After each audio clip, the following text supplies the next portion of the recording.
Kali ini gue mau ceritain tentang hari yang berhubungan sama hari Rebo Wekasan. Jadi kalau kalian belum tahu, Rebo Wekasan tuh dalam tanggalan Jawa adalah hari Rabu terakhir di bulan Safar. Nah, bulan Safar itu adalah bulan kedua dalam penanggalan tahun Hijriah Islam. Rebo Wekasan. Betul. Oke. Tapi kalau di tanggalan nggak ada Rebo Wekasan, tulisannya nggak ada, Nat? Nggak ada, Muy. Oh. Nah, jadi ini tuh kejadiannya tahun 2010. Berarti pas tahun 2010, Rebo Wekasan tuh ada di awal Februari. Jadi ada satu pasangan suami istri. Mereka pasangan muda yang baru nikah dan mutusin untuk pindah ke Jogja karena suaminya harus pindah kerja ke sana. Suami istri ini namanya Yadi sama Indah. Kira-kira umur mereka tuh 26 tahun. Karena mereka juga masih merintis, jadi mereka tuh nyari rumah yang bisa disewa dengan harga murah. Jadi dapatlah rumah tua apa adanya yang masih layak ditempatin.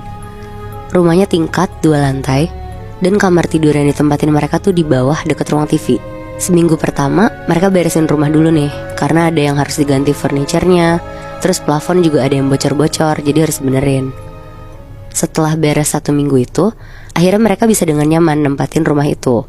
Tempat kerja Yadi juga gak jauh dari rumah yang mereka sewa. Hari Senin Yadi mulai kerja dari jam 8 sampai 5 sore. Indah emang sengaja gak kerja selama pindah ke Jogja, karena dia mau jadi ibu rumah tangga aja. Sekalian mau explore Jogja dulu karena baru pindah ke sana kan mereka. Selama nunggu Yadi kerja, Indah tuh jalan-jalan keliling Jogja sendirian. Dia kulineran, nyari tempat-tempat yang menurut dia bisa kunjungin selama nunggu Yadi kerja. Sekitar jam 4 sore dia baru pulang ke rumah biar bisa pas sama jam pulang Yadi kantor. Singkat cerita, besokannya hari Selasa, Indah mutusin untuk ke Taman Sari Jogja sendirian. Karena dia penasaran dan belum pernah kesana, jadi dia tuh wisata sendirian. Sepulang dari sana kira-kira jam 5 sore sampai rumah, Indah langsung mandi dan ganti baju. Gak lama Yadi tuh pulang. Terus pas Yadi pulang, gak tahu kenapa Indah tuh ngajakin Yadi mau keliling-keliling naik mobil buat lihat-lihat pemandangan. Karena Yadi juga kasihan takut mikir Indah kesepian, jadi sekitar jam 7 malam mereka keliling-keliling lah naik mobil berdua. Indah di situ seneng banget dan Yadi juga puas ngeliat Indah sesenang itu. Sekitar jam 11 malam mereka baru pulang nih ke rumah. Mereka berdua bersih-bersih, dan gak lama Yadi ngajakin Indah untuk berhubungan suami istri sebelum mereka tidur. Akhirnya berhubungan lah mereka berdua. Pas udah sama-sama mau tidur, Indah tuh ngerasa kalau ada suara dari lantai 2, kayak suara gaduh gitu Moebi. Karena penasaran, Indah mau ngecek, takutnya ada apa kan. Dia naik tangga. Pas dia sampai di atas, dia ngeliat sekitar tuh gak ada apa-apa. Tapi pas dia tajemin matanya lagi, ternyata tuh ada kucing hitam di pojokan lagi ngeliatin Indah. Padahal dia nggak ada kucing di rumah kan? Nggak melihara, Moy. Langsung diusir lah di situ sama Indah buat keluar rumah. Dan setelah berhasil ngusir, Indah balik ke kamar buat tidur. Sebelum tidur Indah juga nyeritain ke Yadi kalau tiba-tiba di lantai 2 rumah mereka tuh ada kucing hitam. Besokannya pas bangun tidur, tiba-tiba badan Yadi tuh demam. Jadi dia nggak ngantor di hari itu. Dan Indah juga muntah-muntah. Mereka tuh bingung berdua kenapa bisa sakit barengan. Tapi mereka mikir apa karena abis kecapean pindahan, atau salah makan, atau bisa juga karena abis jalan-jalan semalam itu kan. Jadi Indah ngurusin Yadi, beli obat ke apotek, sekalian beli obat mualnya Indah. Karena ternyata si Indah tuh juga ada sakit GERD, jadi dia muntah-muntah. Pas sampai rumah, Yadi tuh lagi tiduran di sofa depan TV deket kamar mereka sambil nonton TV. Indah nyamperin lah, ngasih minum, ngasih obat. Gak lama mereka berdua tuh dengar ada suara kucing dari lantai 2. Karena kaget, Indah langsung ke atas buat ngecek. Dan bener aja, ada lagi tuh si kucing hitam yang semalam Moebi. Akhirnya diusir lagi lah sama Indah. Dan untuk pertama kali, akhirnya si Yadi tuh ngeliat kalau kucing itu tuh ada. Terus mereka agak kebingungan juga sebenarnya dari mana si kucing ini masuk. Soalnya pintu rumah mereka selalu ketutup. Apalagi yang di atas tuh gak ada pintu sama sekali. Sama jendela juga ketutup. Tapi setelah diusir, mereka tuh udah gak mikirin itu lagi. Karena kan cuma kucing doang ya. Nah sekitar jam 7 malam mereka berdua tuh mau tidur lebih cepat karena Indah muntah-muntahnya tuh makin parah. Pas mereka udah matiin lampu dan siap tidur, tiba-tiba banget ada suara kucing lagi dari lantai 2. Tapi kali ini suara ngeongnya tuh kenceng banget Moebi. Langsung lah Yadi sama Indah bangun dan naik ke lantai 2. Pas lagi naik tangga, suara kucing itu tuh kenceng banget. Pas mereka makin deket, tiba-tiba suara kucing itu tuh berubah jadi suara nenek-nenek ketawa. Terus bilang, "Hai hai hai." Larilah langsung mereka berdua ke dalam kamar. Yadi ngunci kamarnya. Tapi mereka lihat ada sosok nenek-nenek itu. Ngeliat Moy, soalnya mereka kan naik ke atas. Buset. Indah di situ takut banget dan nangis-nangis ke Yadi. Yadi juga bingung sebenarnya di situ tuh harus apa. Akhirnya Yadi ngajak Indah berdoa biar mereka berdua tuh gak diganggu sama nenek itu. Tapi bukannya gangguannya berhenti, mereka berdua tuh malah denger suara panci dan yang lain tuh jatuh ke lantai kenceng banget. Set. Suaranya kan cempreng gitu ya. Jadi kayak semua yang digantung di kitchen set mereka tuh jatuh tiba-tiba. Tapi karena mereka juga takut, akhirnya sepanjang malam mereka tuh di dalam kamar doang dan berusaha untuk tidur, walaupun makin banyak suara barang-barang jatuh di luar. Akhirnya besok paginya pas mereka bangun, mereka ngeberanin diri lah untuk keluar dari kamar. Pas keluar, rumah mereka tuh bener-bener berantakan yang kayak kapal pecah gitu Moibi.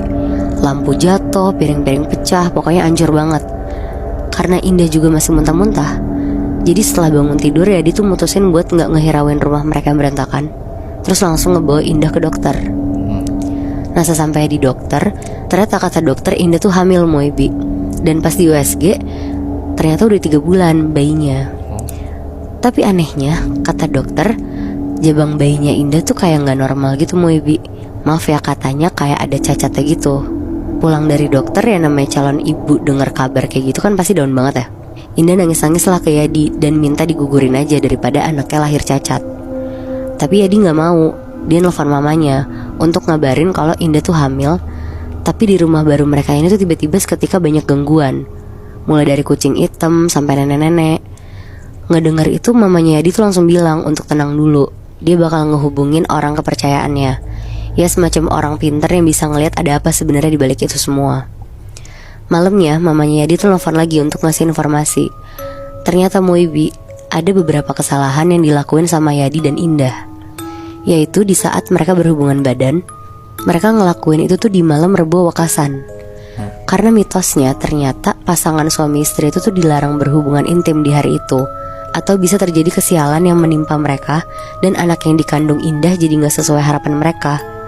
Nah itu tuh bisa jadi karena itu juga.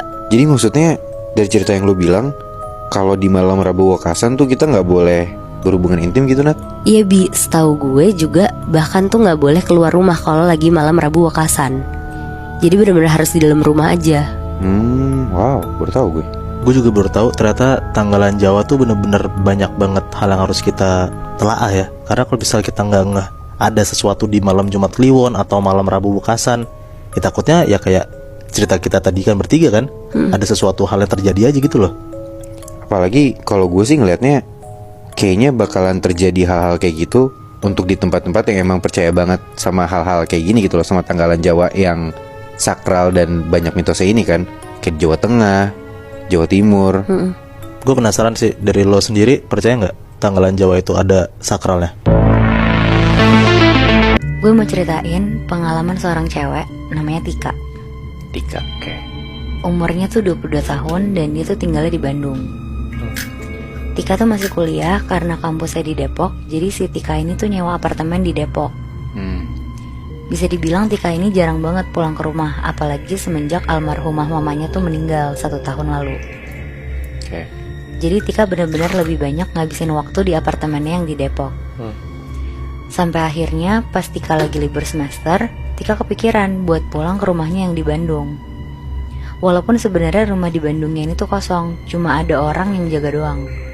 Karena dari kecil Tika emang tinggalnya sama mamanya aja berdua.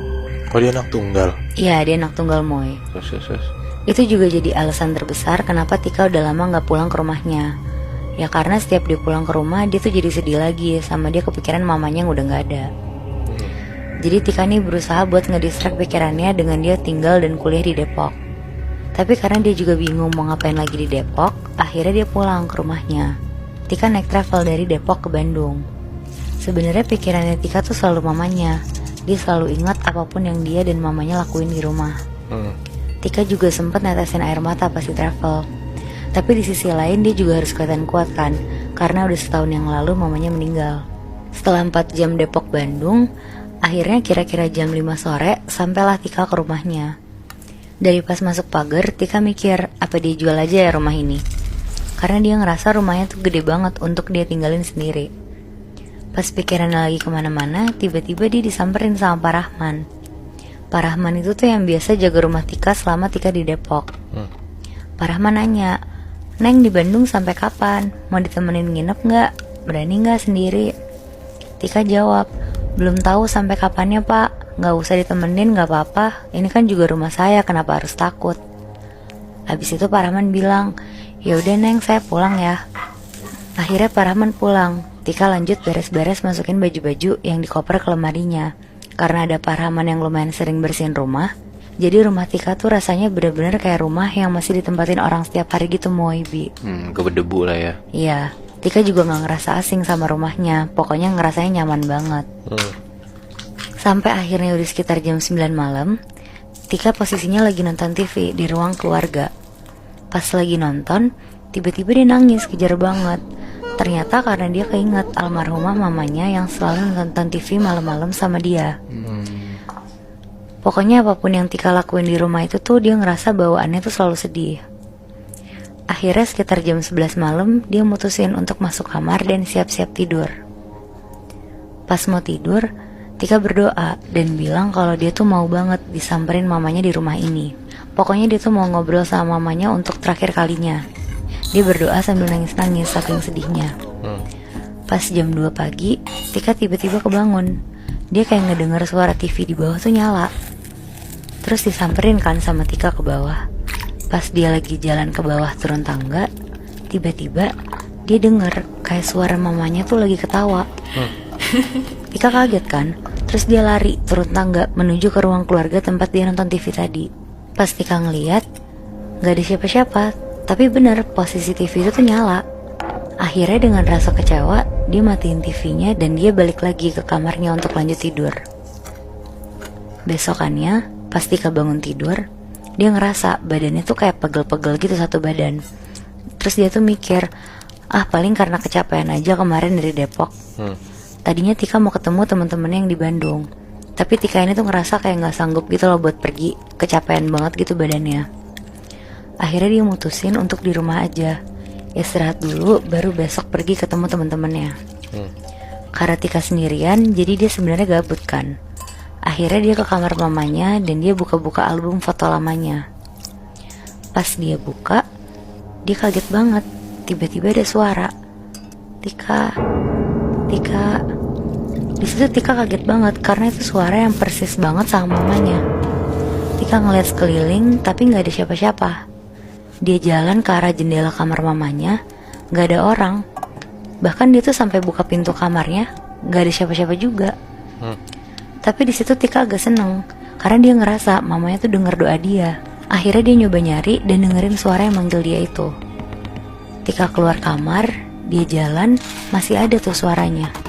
Makin lama suaranya makin jelas dan asalnya tuh ternyata dari lantai 3 rumahnya. Nah, lantai 3 rumahnya itu tuh loteng. Tapi di situ Tika tetap ikutin suaranya. Dia naik ke tangga atas, jalan pelan-pelan. Pas dia buka pintunya, Tika ngeliat ada sosok mirip banget sama mamanya lagi duduk ngebelakangin pintu sambil bilang, Tika, sini nak, mama pulang. Di situ Tika lari masuk ke loteng, nyamperin kursi tempat duduk mamanya. Pas dia ngeliat mamanya, Tika mau meluk mamanya, tapi pas dipeluk mamanya hilang, bener-bener langsung gak ada. Setelah maghrib, Tika nelfon Pak Rahman untuk ceritain apa yang dia lihat tadi. Pak Rahman di situ kaget banget dengernya.